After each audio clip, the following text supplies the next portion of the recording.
Hi everyone, ఇది inter first year maths paper B అండి, తెలుగు మీడియంది. ఒకసారి రివైజ్ చేసుకోండి, మీ ప్రాక్టీస్కి చాలా యూజ్ అవుతాయి. అలాగే ఇప్పుడు మనకి ఫస్ట్ సెక్షన్ చూసినట్లయితే మనకి 10 క్వశ్చన్స్ అడుగుతున్నారండి. 10 2s 20 మార్క్స్. ఒకసారి రివైజ్ చేసుకోండి, మనం మ్యాథ్స్లో ఈజీగా గెయిన్ చేయొచ్చు 75 out of 75. ఓకే, ఇప్పటివరకు మన ఛానల్ సబ్స్క్రైబ్ చేసుకోకపోతే ప్లీజ్ సబ్స్క్రైబ్ చేసుకోండి. Shri Lasya's education.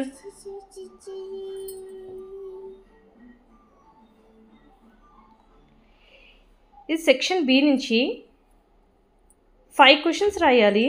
Okay, 5 4s 20 marks. Each question carries 4 marks అండి. ప్రతి క్వశ్చన్కి 4 మార్కులు.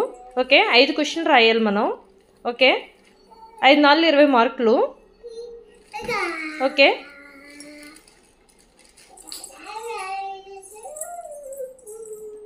ప్రాక్టీస్ చేయండి, మీకు ఈజీగా గెయిన్ చేయొచ్చు 75 out of 75. ఓకే, దీని నుంచి మనకి సేమ్ మోడల్స్ కూడా వస్తాయి, అలాగే మనకి రిపీట్ అయ్యే ఛాన్స్ కూడా ఉంటుంది క్వశ్చన్స్ కూడా. ఓకే, అలాగే సెక్షన్ సి నుంచి మనకి 5 క్వశ్చన్స్ రాయాలండి. ఇది 7 మార్క్స్ క్వశ్చన్స్. ఓకే, ప్రతి క్వశ్చన్కి 7 మార్కులు. ఓకే, 5 క్వశ్చన్లు రాయాలి, 5 7 35 మార్కులు. ఓకే, రివైజ్ చేసుకోండి, ప్రాక్టీస్ చేయండి. Okay, all the best. Thank you. Please subscribe Shri Lasya's education.